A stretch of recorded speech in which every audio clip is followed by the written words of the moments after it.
Selamat pagi Bapak Ibu, saudara sekalian, selamat hari Minggu. Ya, saya mau mengucapkan selamat datang bagi kita yang mungkin baru pertama kali, kedua kali. Selamat datang, selamat beribadah di Gereja Kristus di Indonesia. Dan satu sukacita kita bisa beribadah bersama-sama. Mari kita terima kasih kepada song ministry kita yang telah memimpin kita untuk bisa memuji Tuhan dengan menyanyikan lagu-lagu zaman kita sekolah minggu dulu. Tidak apa-apa, oke? Saya nggak tahu kenapa dia memilih lagu sebelum berkhotbah supaya mengingatkan kepada saya bahwa bro, kamu sudah dulu anak kecil maksudnya.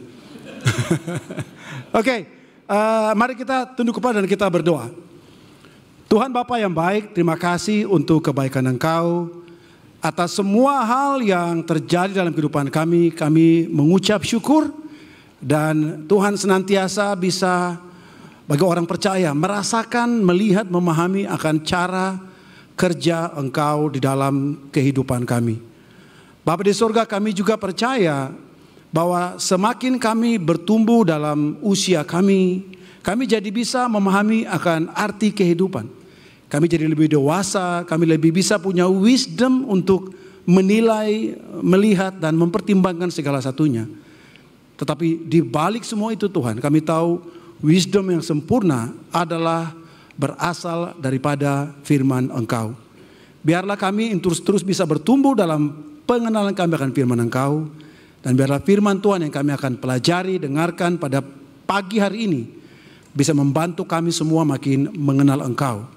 Serta kami semua dalam nama Tuhan Yesus kami berdoa dan mengucap syukur. Amin. Tema di bulan Juli adalah The One and Only. Dan diambil dari kitab Keluaran pasal yang ke-34 ayat yang ke-14. Demikian bunyi firman Tuhan. Sebab janganlah engkau sujud menyembah kepada Allah lain, karena Tuhan yang namanya cemburuan adalah Allah yang cemburu. Nah, kita sudah belajar dari khotbah Pak Budi di minggu pertama, khotbah Bro Harlem, Pak Harlem di minggu kemarin, tentang bagaimana kita bisa memahami kata cemburu dan juga kita bisa punya proses 6 atau 7 proses untuk kita bisa menyembah, worshiping God. Dan saya rasa ada satu hal yang saya ingin bicara kepada kita. Sering kata cemburu ini bukan kata yang orang suka dengarkan. Kata Tuhan kok jadi begitu sih Tuhan? Kok Tuhan jadi kayak gitu maksudnya? Kata cemburu sebenarnya dalam bahasa Ibrani dan Bro Budi udah jelaskan adalah elkana atau kuana. Dan itu adalah suatu a very deep feeling towards someone. Itu perasaan yang sangat dalam terhadap seseorang. Itu bukan perasaan baperan, tetapi perasaan cinta yang begitu dalam terhadap seseorang sampai orang itu rela untuk bahkan bertarung, duel untuk membela kehormatan daripada orang dia sayang itu. Itu pengertian asli daripada cemburu itu. Problemnya adalah kan sastra berkembang, betul atau tidak? Bahasa yang kita kenal 2000 years ago atau 3000 years ago itu menjadi beda pengertiannya di masa sekarang. Sebelum orang mengenal sastra atau dalam bentuk drama, kita tahu ada seorang namanya Shakespeare, dia menulis buku kan dan cerita drama.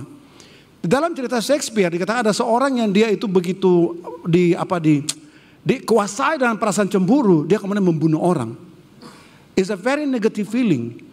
Setelah peristiwa itu kemudian dalam kesusastraan atau sastra di Eropa, kata cemburu itu terjemahkan sebagai sesuatu yang negatif.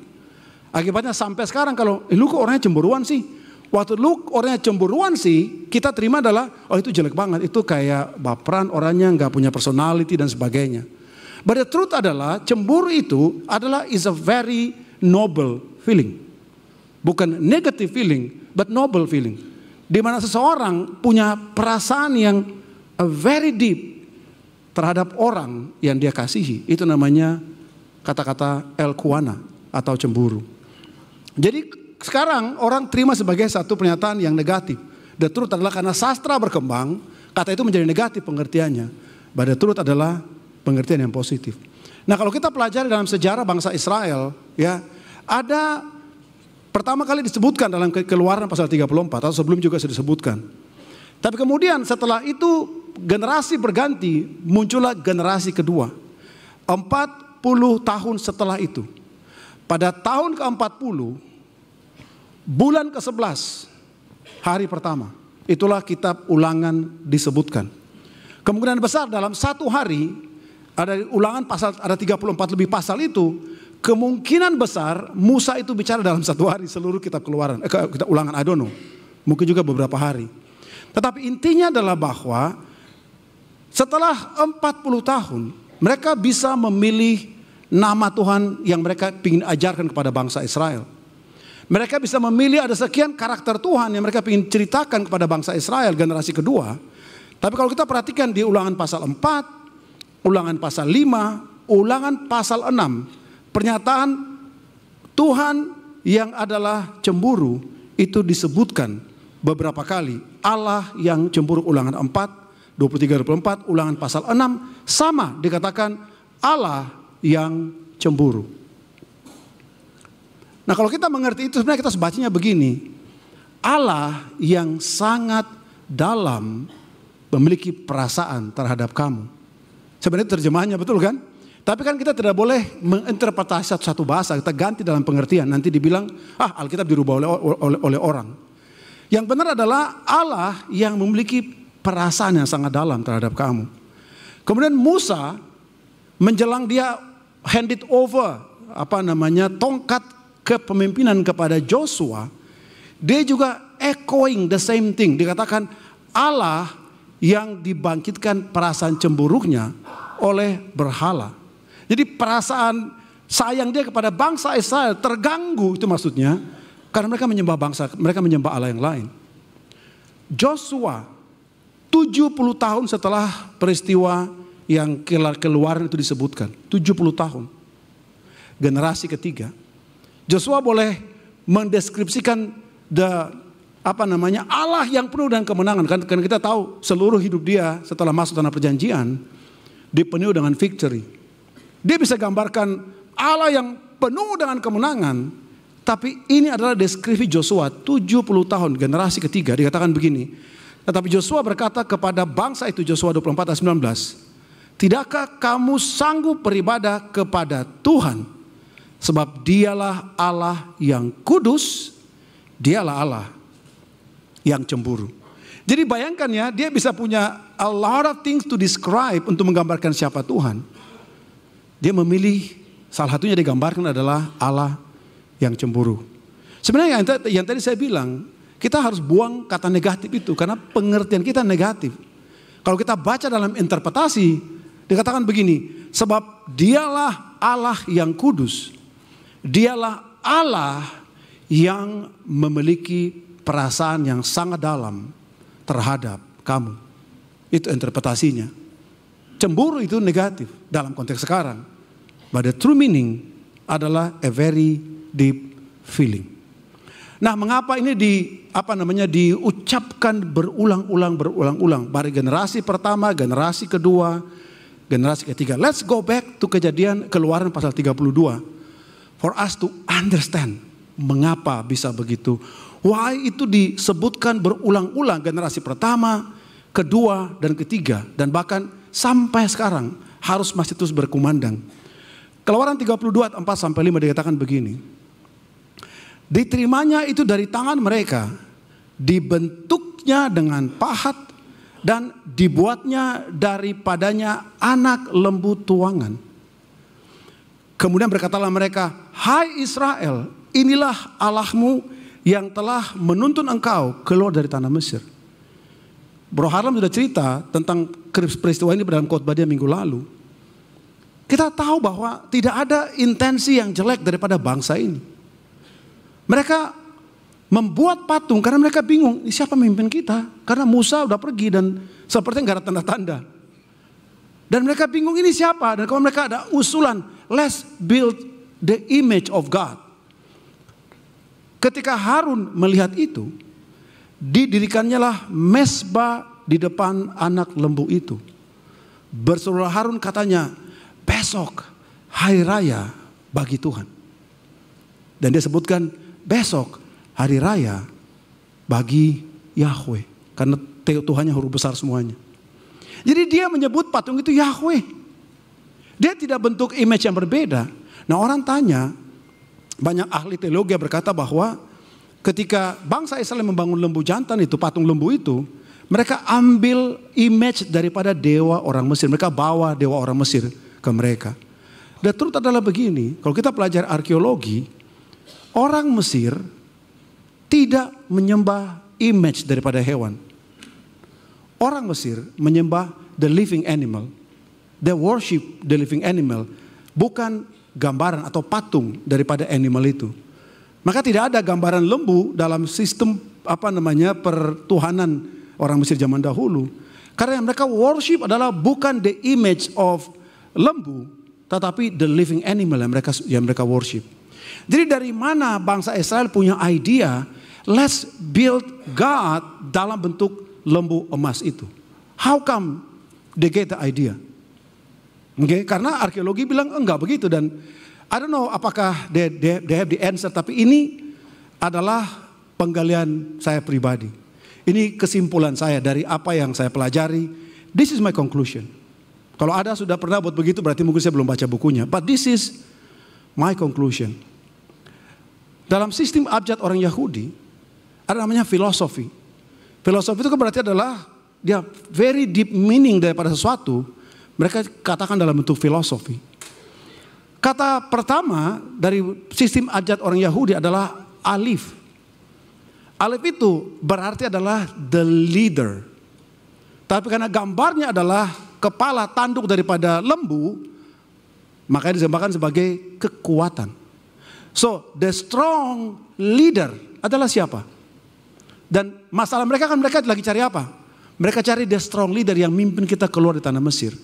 Dari filosofi the strong leader, mereka pikir keluarlah aktualnya, realitinya adalah lembu emas, patung lembu emas. Jadi patung lembu emas bukan bangsa Israel jahat kepada Tuhan. Bukan mereka mau memberontak kepada Tuhan. Tetapi itulah interpretasi mereka dari gambaran Tuhan yang dijelaskan oleh nenek moyang mereka. Mereka terima. Dia adalah the strong leader. Dan the strong leader adalah alif. Dan alif pada masa itu digambarkan sebagai kepala daripada lembu dengan tanduknya. Jadi karena itu kemudian mereka bangun itu out of their dedication. Itu merupakan bagian daripada dedikasi mereka kepada Tuhan. Jadi bangsa Israel mereka membangun lembu itu menurut saya adalah mereka membuat patung lembu emas karena mereka salah memahami pemikiran atau filosofi dari sistem mereka tentang Yahweh. Tuhan adalah yang awal, the leader, yang pemimpin, yang kuat, dan kata alif dalam filosofi abjad mereka mewakili ide pemikiran itu. Lembu adalah bentuk nyata dari kesalahpahaman ideologi dan filosofi mereka dalam bentuk reality. Jadi kenapa mereka bikin lembu? Karena mereka try to picture God. Mereka coba untuk menggambarkan Tuhan dalam pemahaman filosofi mereka. Dan kabar buruknya adalah the same thing happen today. Kata pengkhotbah yang terjadi dulu dan sekarang dan masa datang semua sama aja. Seperti kita bilang ini hari Senin, Selasa, Minggu. Kenapa kita bilang hari itu kasih nama? Kan hari tetap sama. Tidak ada hari Minggu sama Senin beda mataharinya, semua sama aja. So there is nothing new under the sun. Jadi kalau pada zaman dahulu mereka meng-create their own God, apa kesempatan hari ini orang tidak ciptakan gambaran Tuhan menurut ide mereka. So pelajaran saya hari ini adalah modern day created God. Tuhan ciptaan pada zaman modern ini. Nah saya tahu khotbahnya lumayan karena buku tentang Tuhan bisa tebalnya ribuan halaman, seratusan halaman. So sabar dengan saya berusaha untuk membuat lebih sederhana supaya kita bisa memahami. Dan bukan pengetahuan, sekali lagi orang bilang, wah bro pengetahuan, enggak. Ngerti maksudnya? Ada banyak orang yang mereka butuh ini. Problem daripada kekristenan adalah orang gak mau baca. That's our problem. Ditanya siapa Tuhan bagi kamu, orang gak bisa jelaskan. Kristen mengalami kemunduran bukan saya soal kualitas moral daripada orang Kristen. Tetapi lebih daripada itu, kekristenan mengalami kemunduran karena kualitas intelektual orang Kristen menggambarkan, menjelaskan Alkitab itu seperti seharusnya. That is the problem. Ya kalau hari ini bahannya agak berat, please bear with me, sabar dengan saya. Ada 3 created God yang diciptakan pada zaman modern ini menurut saya. Yang pertama adalah ideological God, di mana Tuhan itu universal. Jadi setiap orang boleh creating their own God. We call it religion. Yang kedua adalah traditional God, di mana saya terima dari orang tua saya tidak perlu mempertanyakan, pokoknya pasti benar saja. Tuhan adalah Tuhan yang istilahnya ikutin tradisi. Ya udah berarti saya ikutin aja. Dan waktu saya bilang tradisi bukan cultural tapi biblical church tradition. Yang ketiga yang lagi happening adalah material God. Kenapa Tuhan digambarkan sebagai materi? Sebab Allah itu roh, betul kan? Tidak mungkin seseorang bisa menyenangkan roh dengan menggunakan materi. Gak mungkin. Seperti perasaan cinta itu yang sesungguhnya tidak bisa kamu puaskan dengan materi, betul atau tidak? Emang ada di sini kalau dikasih hadiah emas langsung, wah gila kamu cinta banget sama saya, kan enggak? Kecuali dia shallow banget memahami cinta. Tapi kalau dia very deep understand tentang kasih atau cinta, maka barang atau benda atau materi tidak bisa menyenangkan dirinya. Sama seperti Tuhan, Allah itu roh, materi tidak bisa menyenangkan dirinya. Mari nanti kita akan belajar. So 3 modern created God. Ideological God, traditional God, dan material God. Oke? So, yang pertama adalah ideological. Kenapa? Kenapa ideologi? Karena muncul daripada wisdom manusia. Muncul daripada pengalaman manusia dan diciptakan Tuhan itu. Muncul daripada istilahnya proses pencaharian dia akan arti kehidupan atau arti kebahagiaan. Kemudian dikembangkan menjadi keagamaan atau digambarkan menjadi Tuhan. Seperti cerita tadi, dari filosofi becomes reality. Oke? Mari kita buka Yudas pasal yang pertama, ayat 4 sampai ayat yang ke-5. Yudas pasal pertama ayat 4 sampai 5. Dikatakan begini. Dikatakan sebab ternyata ada orang tertentu yang telah masuk menyusup di tengah-tengah kamu, yaitu supaya itu orang-orang yang telah lama ditentukan untuk dihukum. Mereka adalah orang-orang fasik yang menyalahgunakan kasih karunia Allah kita untuk melampiaskan hawa nafsu mereka, dan yang menyangkal satu-satunya penguasa dan Tuhan kita Yesus Kristus. Satu-satunya penguasa dan satu-satunya Tuhan. Coba kita pikir, Alkitab berkata bahwa Allah itu satu, tidak boleh ada Tuhan selain Allah. Dan dikatakan Yesus adalah satu-satunya penguasa dan satu-satunya Tuhan. Tapi ada juga orang yang mengajarkan bahwa, dan lagi terkenal sekarang di Facebook, di TikTok, di Instagram, YouTube, bahwa Jesus is not the Savior. Yesus bukan penyelamat, Yahweh itu penyelamat. Lumayan. Oke. Dan orang yang ikut juga banyak. How can we describe orang bisa berkata begitu sementara firman Tuhan secara convincing bilang darahku menyelamatkan, whatever teologi yang dia pakai. Tapi orang bisa begitu. Dan kalau kita baca dikatakan yang menyangkal Yesus sebagai satu-satunya Tuhan dan penguasa. Tetapi sekalipun kamu telah mengetahui semuanya itu dan tidak meragukannya lagi, aku ingin mengingatkan kamu bahwa memang Tuhan, sekali lagi ya, Tuhan siapa? Tuhan itu adalah siapa di sini? Yesus maksudnya. Karena kalimat di atas bilang adalah satu-satunya Tuhan. Jadi berarti tidak mungkin Tuhan yang lain di sini ya. Kecuali Tuhan yang ketiga, Tuhan yang keempat. Menyelamatkan umatnya dari tanah Mesir, namun sekali lagi membinasakan mereka yang tidak percaya. Jadi kalau Yesus digambarkan satunya Tuhan dan dia juga yang menyelamatkan dari Mesir, apa bedanya dia dengan Yahweh kalau begitu? Bukankah dia adalah Yahweh? Bukankah dia adalah Tuhan? Dan berkali-kali Alkitab secara meyakinkan menyebutkan dia adalah Tuhan. Tapi modern day created religion akan membilang bahwa oh enggak, dia bukan Tuhan. Dia adalah seseorang yang ditinggikan posisinya, tapi dia is not God himself. Dia adalah Istilahnya nabi yang diciptakan lebih tinggi jabatannya, but he's not God himself. More than they created. Bahkan kalau kita tahu bahwa bahkan menolak bahkan Tuhan itu secara pribadi. Kekristenan juga muncul seperti begitu. Menolak Kristus, Yesus sebagai Tuhan. More than they created. Yakobus pasal 2, 16, 19 sampai 26. Engkau percaya bahwa hanya ada satu Allah saja. Betul? Kita percayakan satu Allah kan? Tapi dikatakan itu baik. Tetapi setan pun juga percaya.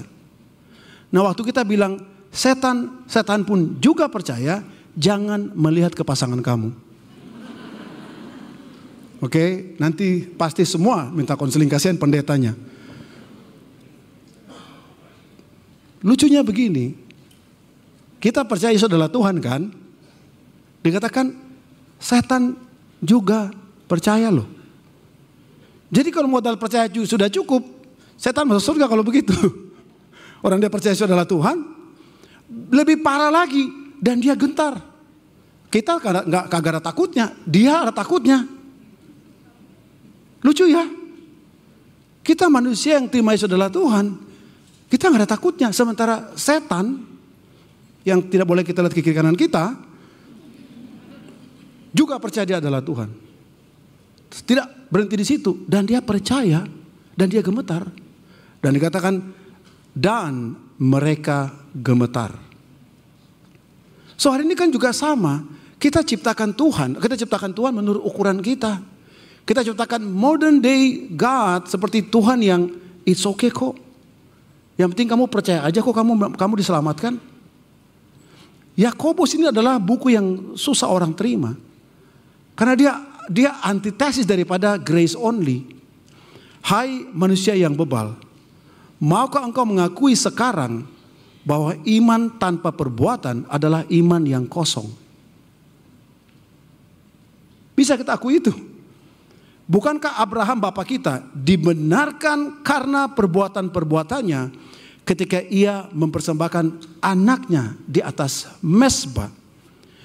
Jemaat tahu kenapa Abraham mau mempersembahkan anaknya? Pada zaman itu, sebagai informasi aja, kenapa Tuhan pilih Abraham? Karena menurut saya di antara semua manusia yang di-scan oleh Tuhan, Abraham adalah satu-satunya atau mungkin paling sedikit orang yang memiliki konsep Tuhan yang paling tepat. Tidak ada orang bicara tentang kebangkitan, Abraham pikir tentang kebangkitan. Maka dia bilang bahwa kalau anak saya mati, saya sacrifice, Allah itu maha kuasa, dia bisa bangkitkan anak saya. So itu keyakinan yang sangat dalam. So dia melakukan itu. Kamu lihat bahwa iman bekerja sama dengan perbuatan-perbuatan, dan oleh perbuatan-perbuatan itu iman menjadi sempurna. Sedih sekali kalau kita sudah jadi murid Tuhan, kita do nothing dalam kehidupan spiritual kita. Bagi kita sudah jadi murid kan kita tahu kita punya calling masing-masing kan. Kita dipanggil untuk menjadi murid Tuhan. Kita dipanggil untuk hidup kudus. Kita dipanggil untuk bisa memuliakan Tuhan. Kita dipanggil untuk bisa memberitakan kebaikan Tuhan. Kita dipanggil untuk melayani Tuhan. Kita punya semua calling yang kita punya sebagai murid Tuhan. Sedih sekali kalau kita datang ke gereja selama tahun-tahun, kita hanya duduk kemudian kita pulang. Kita tidak kontribusi apa-apa bagi gereja, bagi Tuhan maksud saya. Kan sangat menyedihkan, sementara kita tahu bahwa iman itu bekerja sama dengan perbuatan. Nah, bukan berarti gara-gara perbuatan kita jadi benar, tapi konsep pemikiran Abraham itulah yang membuat dia dibenarkan. Dengan jalan demikian genaplah nas yang mengatakan, lalu percayalah Abraham kepada Allah, maka Allah memperhitungkan hal itu kepadanya sebagai righteousness. Kebenaran bukan the truth, bukan pengetahuan di sini, tetapi Allah Tuhan menghitung Abraham jadi righteous depan mata dia karena konsep imannya itu benar. Konsep percayanya itu benar. Konsep Tuhannya itu benar. Makanya dia rela melakukan apa saja yang Tuhan mau dia lakukan. Karena konsep pikiran tentang Tuhan itu benar. Tapi sekarang kan manusia buat. Tuhan menjadi sangat permisif sekali kan. It's okay kok. Yang penting kamu percaya Yesus, kamu selamat kok. Yang penting kamu mengaku dia sebagai Tuhan Juru Selamat, kamu selamat kok. Memang betul ada begitu dalam Alkitab. Tapi itu bukan satu-satunya pernyataan keselamatan dalam Alkitab. Makanya dia bilang, kalau orang yang sudah tidak mau terima, ya tidak mau terima aja. Whatever the doctrine yang dia buat. Demikian juga Rahab, pelacur itu. Coba kita bayangkan ya, kalau kita sudah bertobat 100 tahun lalu. Dan kemudian kita punya history itu ada oleh anak cucu kita. Kemudian si pendeta berkhotbah menyebutkan nama orang itu. Lihat si ini, si pelacur itu. What do you think about bagaimana perasaan anak cucunya? Tetapi kenapa Rahab ditempel kata pelacur itu disebutkan? Untuk menunjukkan bahwa dia pun diselamatkan dengan perbuatan dia. Dikatakan bahwa dibenarkan karena perbuatan-perbuatannya ketika ia menyembunyikan. Mengapa dia hiding orang itu? Bukan financial gain. Karena dia tahu bahwa ini pasti umat Tuhan yang benar. If I help this person, Tuhannya pasti akan tolong saya. Itu keyakinannya. Makanya dikatakan konsep Tuhannya yang benar membuat dia melakukan tindakan berdasarkan pemikiran yang benar. Lalu menolong mereka lolos melalui jalan yang lain. Dikatakan sebab seperti tubuh tanpa roh adalah mati, demikian juga iman tanpa perbuatan-perbuatan. Dia ulang sekali lagi, iman tanpa bukan perbuatan singular, tapi plural. Perbuatan-perbuatan adalah mati. So, saya mengajak kita brother sister, jangan sampai konsep pemikiran kita tentang Tuhan yang salah. Tanpa terasa kita created God in your image. Tuhan oke kok, Tuhan ngerti kok. Tuhan kan mengasihi, dia ngerti gua kok. Dia pasti ngerti kok. It's not like that. Benarkah seperti begitu dalam firman Tuhan? Dan ini mengajak kita semuanya brother sister bapak ibu saudara sekalian. To questioning what is it pemikiran kita tentang siapa Tuhan itu. Jangan-jangan kita menjadi bagian atau kita membentuk Tuhan menurut pemikiran kita sendiri. That is why kita tidak melakukan seperti yang Alkitab maksudkan. Yang kedua adalah traditional God. Ini juga adalah Tuhan yang dipercaya bahwa apapun yang tradisi gereja ajarkan itu adalah kebenaran. I don't have to question that. Itu pasti kebenaran. Bahkan jalan keselamatan yang disusun oleh gereja menurut tradisinya, we accept sebagai salvation. Coba kita lihat di dalam Markus pasal 7 ayat 1 sampai 8. Jadi ceritanya adalah Yesus sementara makan, orang Farisi lihat dia anak-anak muridnya makan, dan mereka makan tidak mencuci tangan. Dan tindakan tidak mencuci tangan karena zaman dahulu adalah alasan higienis, kesehatan, bersih dalam konteks literal menjadi bersih dalam konteks spiritual. Jadi kalau kamu tidak cuci tangan, kamu berdosa karena itu. Ini adalah yang terjadi bagi bangsa Israel. Bahkan pada zaman Yesus, konsep pemikiran kesehatan, physical healthiness menjadi spiritual healthiness. They're changing. Oke? Kalau kita baca, mereka melihat murid-muridnya makan dengan tangan najis. Ini tangan najis sebenarnya interpretasi dari penulis itu. Maksudnya unclean hand. Unclean itu belum dibasuh tangan mereka. Oke? Yaitu maka dikatakan yaitu dengan tangan yang tidak dibasuh. Sebab orang-orang Farisi seperti orang-orang Yahudi lainnya tidak makan kalau tidak melakukan pembasuhan tangan lebih dahulu. Karena mereka berpegang pada adat istiadat nenek moyang mereka. Brothers sisters, waktu dibilang adat istiadat, dia tidak bicara cultural custom, bukan. Dia bicara tentang religious custom, adat istiadat atau kebiasaan dalam satu keagamaan. Dia lagi bicara itu. Oke? Dan ini yang terjadi juga. Sekarang pun juga gereja membuat peraturan-peraturan yang kalau kita tarik, itu adalah merupakan tradisi berdasarkan sejarah gereja. Di Alkitab tidak ada. Tetapi kebenaran tradisi itu menjadi bahkan lebih tinggi daripada kebenaran firman Tuhan.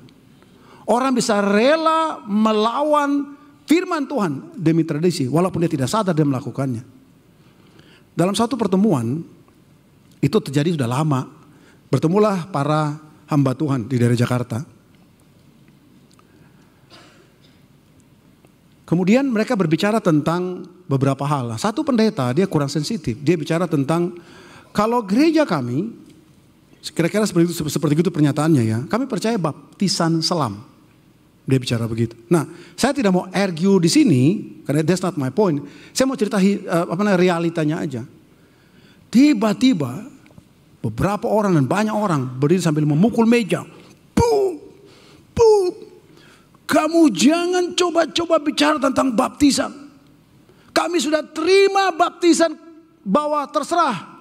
Dengan cara apa yang penting dalam nama Bapa dan Roh Kudus. Kamu tidak boleh bikin begitu. Dan gaduh. Dan kemudian orang pada pukul meja dan pada emosional. Why orang defend sesuatu sebegitu emosional. Sampai mereka tidak mencari what is the Bible yang bicarakan tentang hal itu apa. Dan dikatakan, dan kalau pulang dari pasar, mereka juga tidak makan kalau tidak lebih dahulu membersihkan dirinya. Banyak warisan lain lagi yang mereka pegang, umpamanya mencuci cawan, kendi, dan perkakas tembaga. Jadi cuci piring bagus gak? Cuci piring bagus gak? Setelah makan? Bagus dong, kalau enggak bau di dapur kita kan. Ibu-ibu, kalau setelah makan, biarin aja, nanti besok biarin aja kita makan lagi tempat yang sama. Bagus kan? Kenapa? Karena ada bakteri. Dulu kan orang tidak punya mikroskop sih. Mikroskop untuk melihat bahwa ada bakteri. Sebelum orang menemukan mikroskop, bakteri orang belum temukan, orang belum mengerti. Kita tahu bahwa ada bakteri, zaman dulu orang kagak ngerti. Makanya mereka, jadi bayangkan sekarang kalau kamu tidak cuci piring, kamu telah berdosa. Itu nilainya maksudnya. Kamu makan tidak cuci tangan, langsung najis kamu, dosa kamu. Jadi itu yang terjadi dalam image mereka. Yang tadi Tuhan mau bangsa Israel sehat, sekarang sehat secara fisikal, menjadi nilai daripada kerohanian mereka. Jawabnya kepada mereka, pasal yang ke-6, ayat yang ke-6. Benarlah nubuat Yesaya tentang kamu, hai orang-orang munafik. Ada tertulis, bangsa ini memuliakan aku dengan bibirnya, padahal hatinya jauh daripadaku. Setiap kebiasaan yang dilakukan berulang-ulang, tanpa kamu sadari dan tanpa kita sadari, kehilangan hati pastinya. Hari pertama kita sekolah, masih ingat dulu waktu masuk SD atau SMP atau SMA, atau mungkin kampus bagi yang serius kuliah.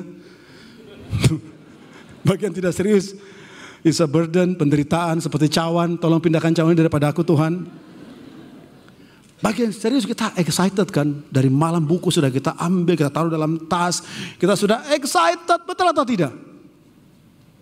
Setelah hari kedua, hari ketiga, bulan keempat, bulan kelima mulai, boleh nggak sekolahnya, saya nggak sekolah lagi.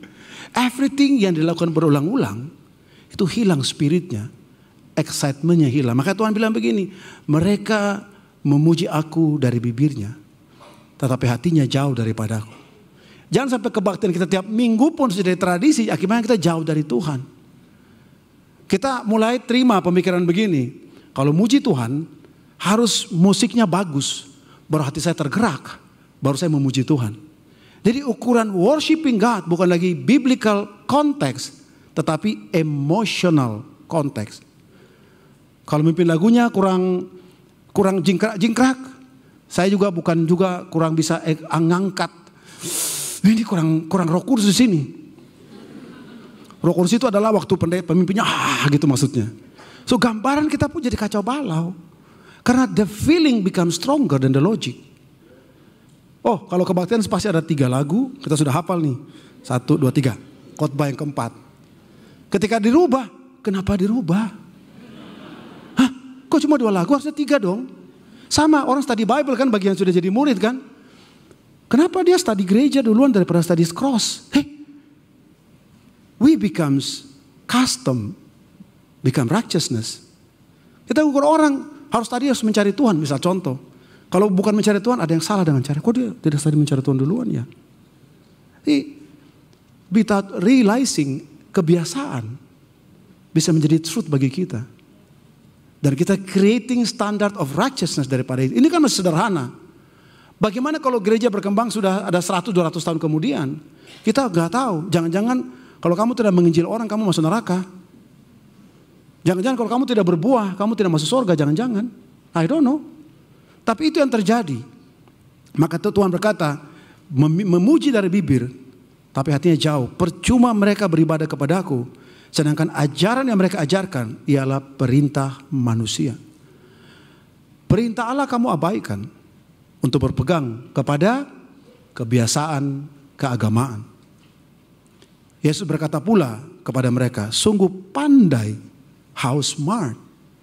Kamu mengesampingkan perintah Allah supaya kamu dapat memelihara your religious tradition. Sungguh pintar aja dia bikin argumen. Pintar aja dia cara membangun argumentasi sehingga logika orang bisa kesentuh. Tapi dia terus adalah itu bukan firman Tuhan. How smart is that? Tapi itulah agama yang diciptakan dan kita tanpa sadar, kita nggak pernah question, kita ikut tanpa mempertanyakan. Yohanes pasal 8, 39-44. Ini pembicaraan Tuhan dengan bangsa Israel, dengan para pemuka agama dan orang Israel. Jawab mereka kepadanya, Bapa kami ialah Abraham. Sambil menyanyikan lagu, Bapa Abraham mempunyai. Sambil debat sama Tuhan mereka nyanyikan lagu. Jadi ada yang bicara depan, di belakang nyanyi lagu, Bapa Abraham mempunyai. Kata Yesus kepada mereka, jikalau sekiranya kamu anak-anak Abraham, tentulah kamu mengerjakan pekerjaan yang dikerjakan oleh Abraham. Bukan tradisi. Tetapi yang kamu kerjakan ialah berusaha membunuh aku. Dari mana Abraham ajar bunuh orang? Dari mana Abraham kasih otoritas kepada seorang atas nama agama untuk membunuh orang? Dari mana otoritas itu sehingga mereka mau membunuh Yesus? Aku seorang yang mengatakan kebenaran kepadamu, yaitu kebenaran yang kudengar dari Allah. Pekerjaan yang demikian tidak dapat dikerjakan oleh Abraham. Abraham boleh punya konsep tentang Tuhan, tetapi dia tidak dengar dari Allah. Kamu mengerjakan pekerjaan bapamu sendiri. Jawab mereka, kami tidak dilarikan dari zina. Bapa kami satu, yaitu Allah. Sekarang ganti. Tadi Bapak Abraham, sekarang Allah, sekarang Bapak mereka. Katanya kepada mereka, jikalau Allah adalah Bapamu, kamu akan mengasihi aku. Sebab aku keluar dan datang dari Allah, dan aku datang bukan atas kehendakku sendiri, melainkan Dialah yang mengutus aku.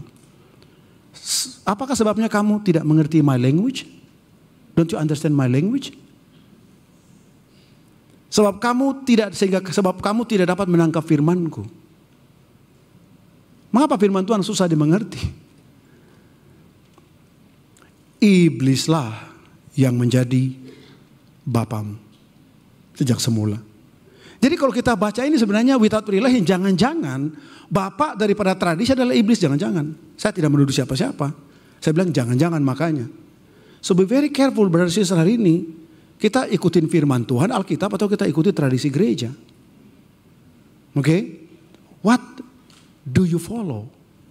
Is it the right doctrine atau not the right doctrine? Saya mau tinggalkan kepada kita. Karena kita nggak bisa bicara elaborate lebih banyak karena takutnya nanti bisa bersinggungan dan macam-macam. Tetapi who do you follow and what do you follow? Siapa Tuhan yang kamu ikutin? Jangan-jangan bukan Tuhan Yesus, tapi Tuhan yang Bapaknya tadi kata Tuhan kepada bangsa Israel itu. Karena yang diikuti bukan lagi kebenaran firman Tuhan, tapi tradisi tanpa kita mempertanyakan kebenaran firman Tuhan. Yang ketiga, yang menarik adalah material God. Oke, masih semangat ya? Ya, semoga masih kuat dan tahan kepada saya. Karena memang agak berat. Ini buku dibuatnya bisa 1000-an halaman. But saya coba bikin dalam 30-40 menit. Yudas pasal 1 ayat 19 sampai 12. Tetapi penghulu malaikat, yaitu namanya Mikael. ketika dalam suatu perselisihan bertengkar dengan iblis mengenai mayat Musa, malaikat, penghulu malaikat tidak berani menghakimi iblis. Dia bilang, kiranya Tuhan menghardik kamu. May the Lord rebuke you. Oke? Malaikat saja sama iblis dia nggak berani marah. Dia bilang, semoga Tuhan menegur kamu. Sekarang semua dalam khotbah-khotbah iblis yang salah semua sekarang. Kita semua begini karena pekerjaan iblis. Bukan, itu masalahnya sendiri. Tapi sekarang iblis yang, gila gue salah lagi. Dia lagi tenang-tenang. Makanya kalau kita ketemu iblis sudah habis, sudah putus lidahnya. Karena disebut dengan sia-sia. Kan kata orang kan kalau namanya disebutkan gigit lidah kan. Kamu gigit lidah berarti namamu disebut orang kan. Jadi kalau ketemu iblis sudah habis lidahnya. Karena gigit lagi. Karena pendeta kalau khotbah, iblis gigit lagi dia. Kaget. Siapa lagi nama gue lagi disebutkan. Itu iblis yang menjawab semuanya. Nama gue lagi yang salah terus. Jadi bahkan malaikat pun penghulu. The leader of the angel masih berkata, kiranya Tuhan menghardik kamu. Oke? Akan tetapi mereka menghujat segala sesuatu yang tidak mereka ketahui. Dan justru apa yang mereka ketahui dengan nalurinya seperti binatang yang tidak berakal, itulah yang mengakibatkan kebinasaan mereka. So God created by naluri. Not lagi firman Tuhan. Dan kemudian dalam cerita ini, Judas, bukan Judas Iskariot, ini Judas saudara Yesus. Dia mengambil contoh 3 tokoh, Kain dan Abel, cerita Kain dan Abel, cerita daripada Bileam, dan cerita daripada Korah. Let's see, maksudnya apa daripada ketiga cerita itu. Pertama Kain dan Abel. Dulu sekolah minggu waktu kita tanya guru, jadi kenapa anak-anak? Kenapa Tuhan lebih senang dengan persembahan daripada Habel? Karena Habel memberi dengan sepenuh ngantuk maksud mereka. Ngantuk. Sepenuh hati. Jadi si Kain tidak sepenuh hati. That's what we teach kan, betul? Kalau itu terjadi, kita bilang wah gila Tuhan baperan banget. Jadi kalau gue nggak pakai hati dia marah sama gue. Ini kebenarannya. Saya kasih tahu, ketika Adam dan Hawa jatuh dalam dosa, ada satu hewan yang disacrifice untuk dosa mereka karena upah dosa adalah maut. Ada namanya replacement atau substitusi. Ada pembunuhan pertama kali dalam Alkitab terjadi dalam kitab Kejadian dan Tuhan sendiri yang melakukan. Tuhan menyembelih hewan dan kulitnya dikasih menjadi pakaian daripada Adam dan Hawa. That's the first sacrifice. Dan mereka mengerti bahwa every sin, setiap dosa itu harus ada yang disacrifice sebagai substitusinya. Dan Adam, saya sangat percaya, dia mengajarkan kepada anak-anaknya tentang arti daripada sacrifice. Bahwa every year you harus kasih hewan yang darahnya tercurah supaya Tuhan bisa berdamai sama kamu. So, Habel mengerti dia melakukan. Sementara Kain, dia tidak melakukan. Nah orang bilang, ya karena dia kan petani. Betul deskripsinya petani. Sekarang coba kita pikir baik-baik. Zaman sekarang aja, ya ada yang namanya iri hati. Itu kan sifat kemanusiaan. Tetangga seberang bikin toko kelontong. Toko kelontongnya laku. Ya ini gak mau kalah, toko kelontong juga. Kemudian sana gak mau kalah, toko kelontong juga. Oke? Itu di rumah saya itu ada Indomaret, Alfamaret, Superindo. Itu jaraknya cuma 10 meter. Nanti maksudnya ya, what morality is that? Orang istilahnya buka toko yang sama. Whatever it is, manusia kan iri hati pada dasarnya. Sekarang kita pikir baik-baik. Emang si Kain itu dia vegetarian. Dia gak makan hewan. Oke? Emang kalau si Kain, si Habel itu punya pertanian, punya domba, terus dia tidak punya hewan peliharaan begitu? Orang dunia masih kosong kok, tanah masih subur. Most likely Kain itu juga punya pertanian, punya peternakan. Tetapi dia lebih fokus pada pertanian, Kain lebih fokus daripada peternakan. Emang Habel nggak makan sayur-sayuran, dia cuma makan daging tiap hari. Betul kan? Kalau dia tidak, dia hanya fokus peternakan, terus dia makan apa tiap hari? Halo, makan gandum dari mana? Jadi artinya adalah bahwa sebenarnya berdua ini memiliki yang sama, pertanian dan juga perikanan, peternakan. Apa itu? Iya, istri perikanan, betul maksudnya, ya. Oke.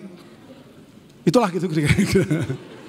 Jadi dua, yang satu punya pertanian, satu juga punya peternakan, dua-dua punya sama. Tapi kenapa Kain tidak memberikannya? Ada dua alasan menurut saya. Alasan pertama adalah dia vegetarian, bukan. Alasan pertama adalah dia sayang binatang. Jadi mungkin dia nggak mau sacrifice untuk hewan. Oke?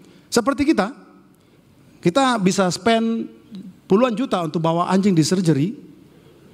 Tapi brother sister kita berkekurangan, kita menutup pintu hati kita ke mereka. Kita bilang, galak, gue gak ada budget lagi loh. Padahal hewan, mau bawa ke dokter hewan, sampai keluarkan operasi ginjal pun kamu operasi. Kidney surgery untuk hewan yang usia maksimal 10-15 tahun. Saya gak bilang, kita tidak cinta, saya cinta binatang. Oke, kita lagi berdebat sama istri harus memelihara anjing. Nah kenapa kita mau pelihara itu karena appetizer saya sudah hilang, tidak ada lagi. Maksudnya adalah dulu kan kita orang Manado, tahu sendiri kan. Sekarang saya sudah bertobat, saya sudah pecinta hewan, oke. Kalau Pak Rebi masih lihat anjing, so tua ngana sayang, so boleh toki jo katanya kalau Pak Rebi.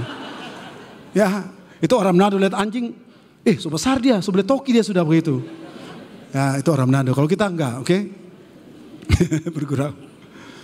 So mungkin for that reason, I don't know, maybe, itu my guess aja. Tapi kalau kita lihat itu mungkin bukan reality. Karena dalam kenyataannya ada orang rela untuk bunuh orang, tapi binatangnya nggak bunuh. Dia cinta binatang, pergi perang bunuh orang dia mau, tapi binatangnya nggak mau bunuh, kan aneh aja. Ada orang bisa sacrifice jumlah yang sangat banyak untuk hewan peliharaan. Beli makanan yang mahal-mahal. Tapi ketika brother sister butuh 100.000 untuk beli beras, kita bilang hati kita tertutup untuk itu. So if you love animal, you have to love your brother more than you love your animal.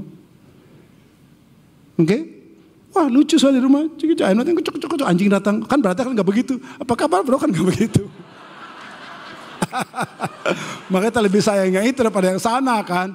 Sana datang bro, gue ada masalah nih, ada masalah lagi. Anjing kita kan nggak buat masalah, dia datang, kita senang banget. Ya itulah kira-kira ya. Atau yang kedua, for me lebih masuk akal alasan kedua adalah dia purposely rebel against God. Dia tahu bahwa sacrifice adalah Tuhan berdamai sama dia. Dia nggak mau kasih. Dia bikin metode yang baru, dia ganti metodenya. Kan toh sama. Ya ini bertani, saya beternak. Jadi ini berternak, saya bertani. Jadi saya kasih aja hasil pertanian saya. Kan toh sama aja. Seperti Tuhan, kan toh sama aja kan. Oke, Tuhan mengerti kok. Yang penting saya kasih kok. Tuhan pasti ngerti kok. Yang penting saya kasih kok. Dan seolah dia datang daripada apa? Daripada pemberontakan. We created our own standard of righteousness. Kita ciptakan standar hidup benar kita menurut versi kita sendiri. Dan bukan firman Tuhan. Inilah yang Kain lakukan. Makanya seluruh cerita ini bicara tentang pemberontakan. Tokoh yang kedua adalah namanya Bileam. Bileam ini ada satu raja minta dia untuk mengutuki. Raja dari orang Moab. Lu kutukin orang Israel dong. 4 percobaan dia lakukan. Dan 4-empatnya justru dari pindah gunung sana, gunung sini. Dia tetap bukannya mengutuki bangsa Israel. Dia bahkan memberkati bangsa Israel. Dalam perjalanan terakhir sampai keledainya itu pun dihalangi oleh malaikat. Bayangkannya, keledai melihat malaikat, Bileam yang nabi itu, dia kan nabi sebenarnya. Tidak bisa lihat malaikat.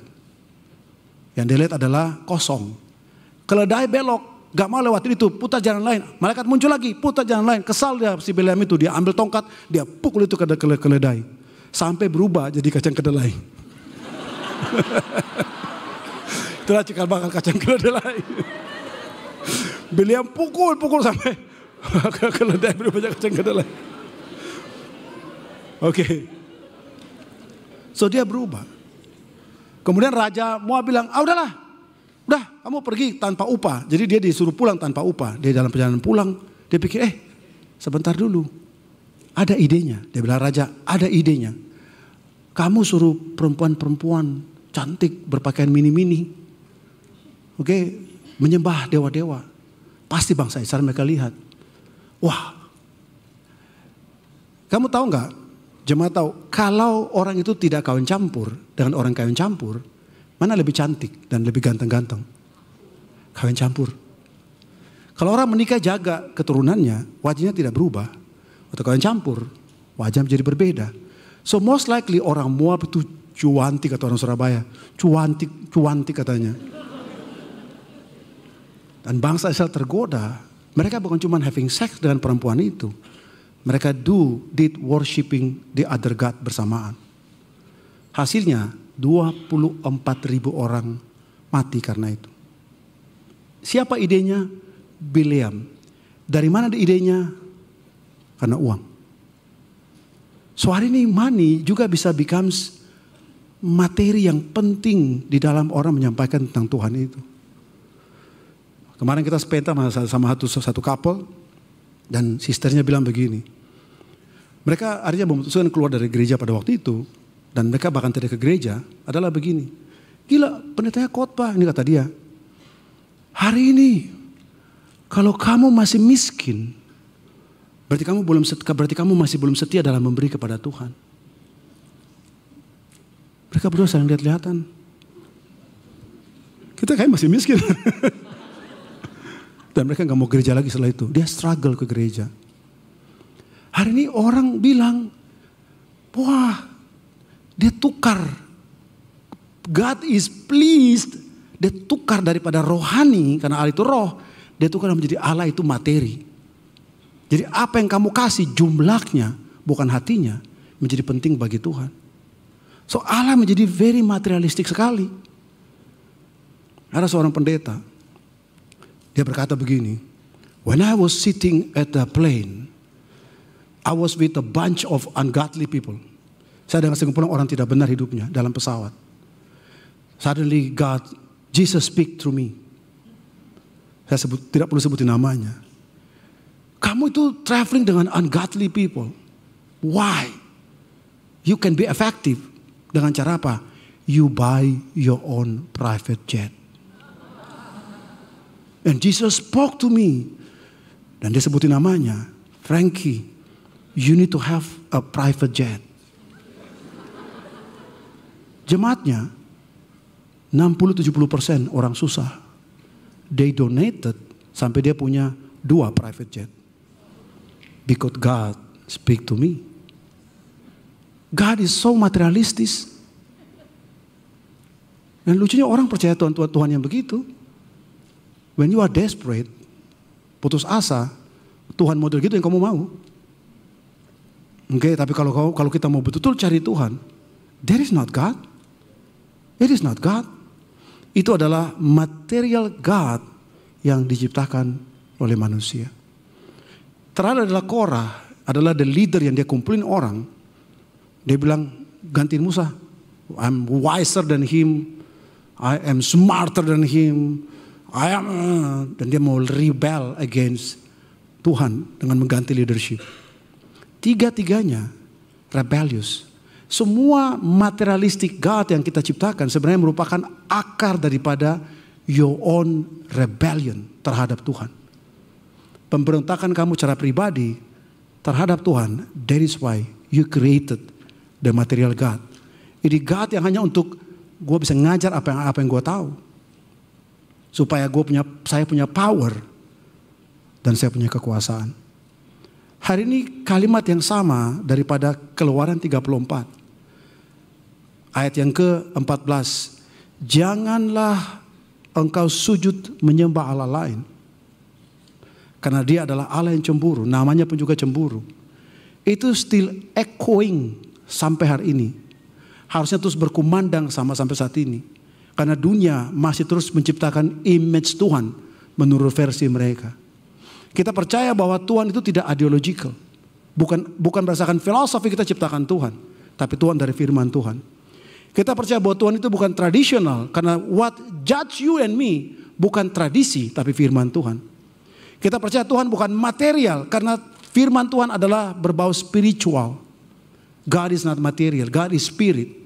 Dan kita tolak eksistensi daripada pengajaran dunia, karena kita percaya hanya kita menyembah Kristus sebagai Tuhan dan Juru Selamat kita sesuai dengan kitab suci. Tuhan memberkati kita semuanya. Amin. Mari kita berdoa. Mari kita berdoa. Tuhan Bapa di surga, terima kasih untuk kebaikan Engkau. Terima kasih untuk firman Engkau. Lebih dari itu Tuhan, ajari kami untuk kami rooted akan firman Engkau. Dan kami betul-betul memiliki very strong and deep conviction about you, tentang Engkau Allah kami yang kami sembah dan kami muliakan. There is no other God because you love us so deeply, sampai kami betul-betul hanya bisa bersyukur memiliki Allah seperti Engkau melalui Tuhan kami Yesus Kristus. Haleluya. Amin.